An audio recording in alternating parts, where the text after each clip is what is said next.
Let's talk about finding the average value of a function of two variables over a region of the xy plane.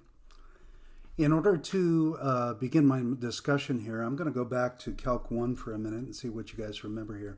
Back in Calculus 1, we talked about averaging a function supposedly continuous, at least integrable, over some interval of the, say, x-axis here. Now, what was the idea there? Well, assume that I have a nice closed bounded interval from a to b of the x-axis.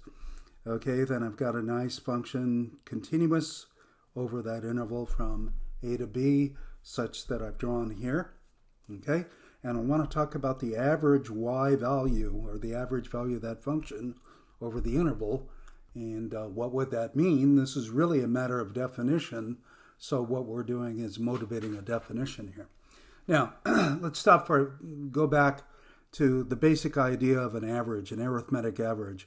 If I give you a set of numbers and I ask you guys to find the average, what do? You take that set of numbers, you add them up, and you divide by how many of those numbers there are. Okay? We're going to use the same type of idea here in defining the average value of a function over a closed bounded interval. Now, the first thing I'm going to do here is imagine taking my interval from a to b of the x-axis and creating an equipartition here.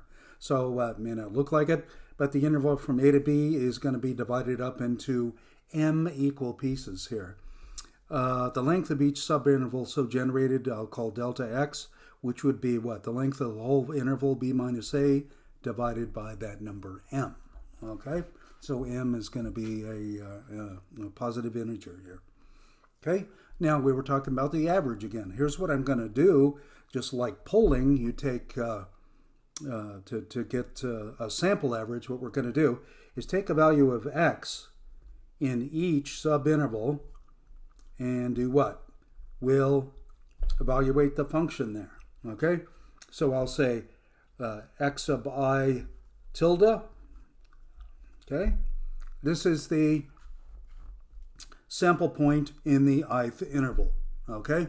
So, and then we're going to do what? We're actually going to calculate the value of the function at each of those sample points here. So, see what I have these various y values here appearing up there. Okay?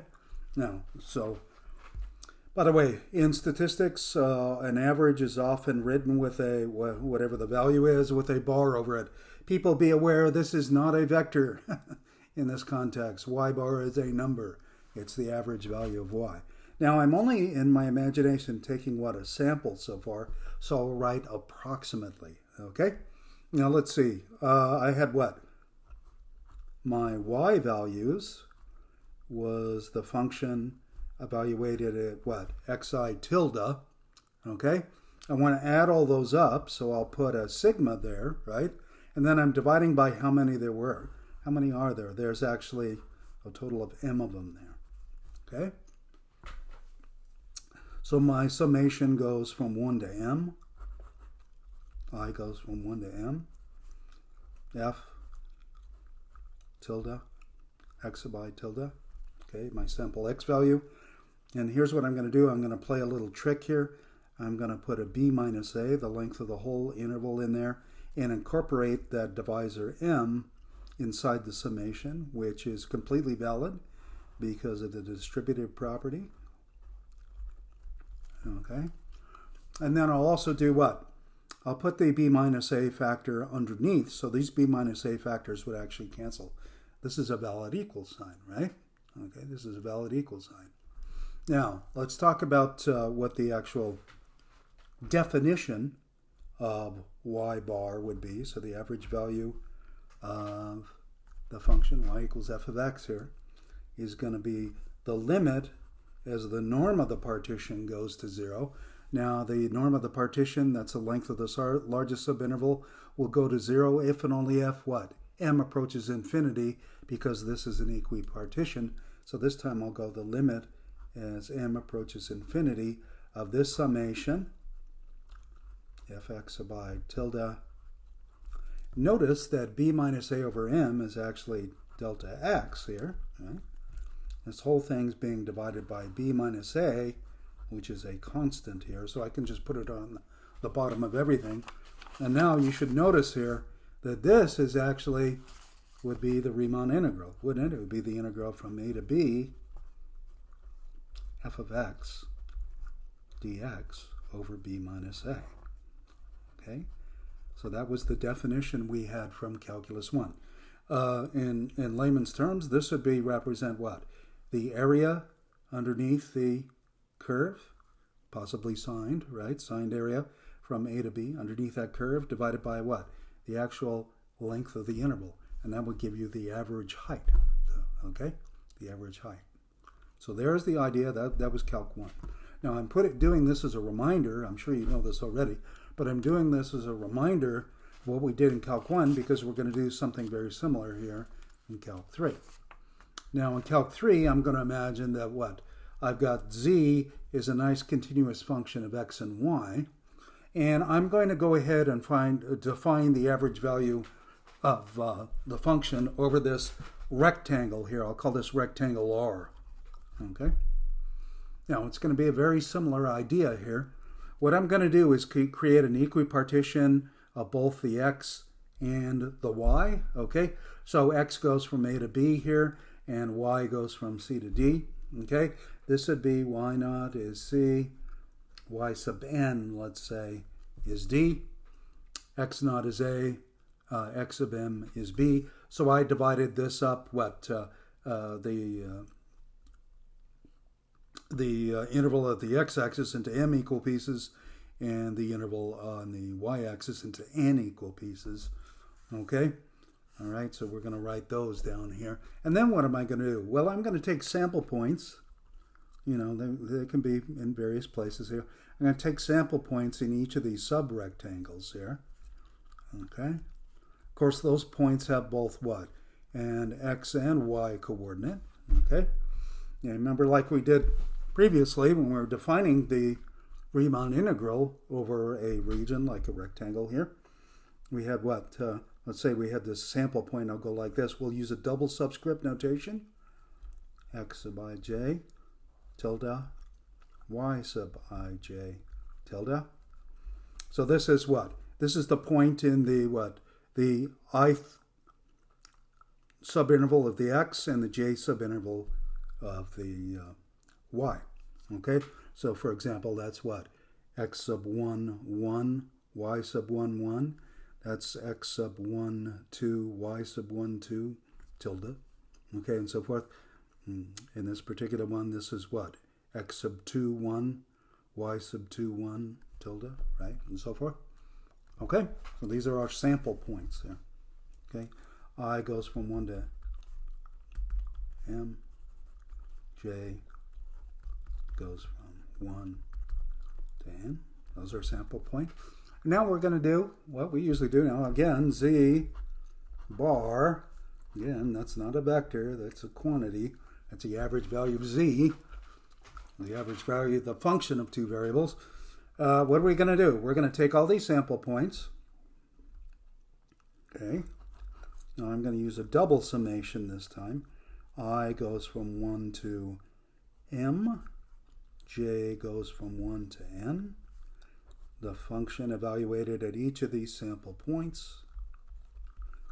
A double subscript notation is very useful here, isn't it? Okay, so that's what we're doing. And then we're dividing by what? That would be the total number of values, z values. We have to divide by how many values there are. Well, there's actually how many values? M times n values.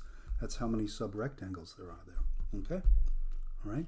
Now I'm going to go ahead and do a trick like I did in the previous example. I'm going to do the following.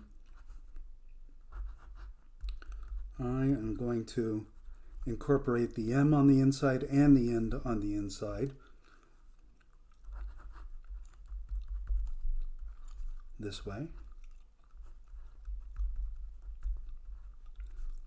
Let's go ahead and write that. Okay. I'm going to go like this, b minus a all over m. And then, I guess I actually should have turned that around, but anyways, d minus c over n.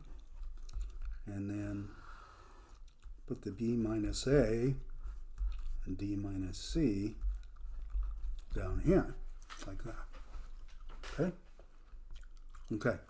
Now, what we're going to do is take the limit. This is going to be our definition. This is going to be the limit as both what? M and n both go to infinity of this expression up there. Okay? Now, you should recognize this would be what then? The double integral of the function f of xy over that rectangle R.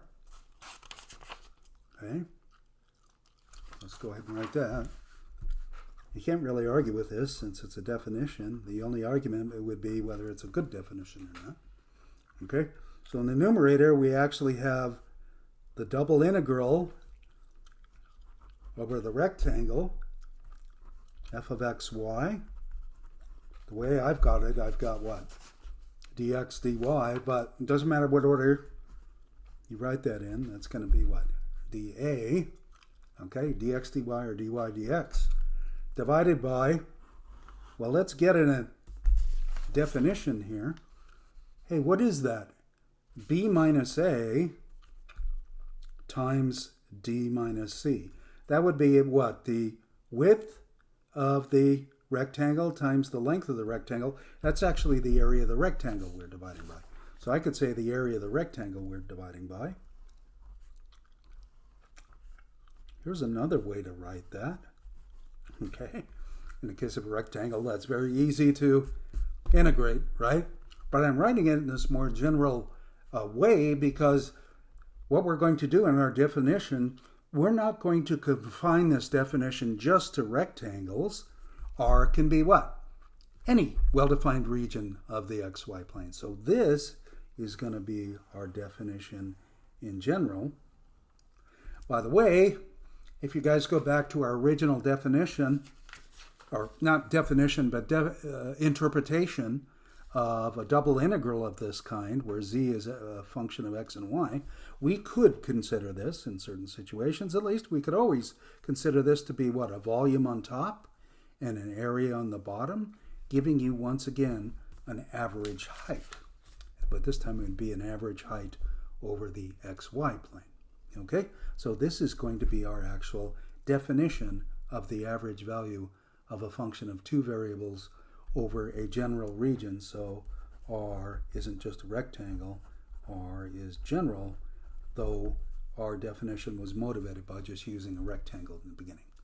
Okay, all right, we'll be looking at some problems on this soon, working out a few.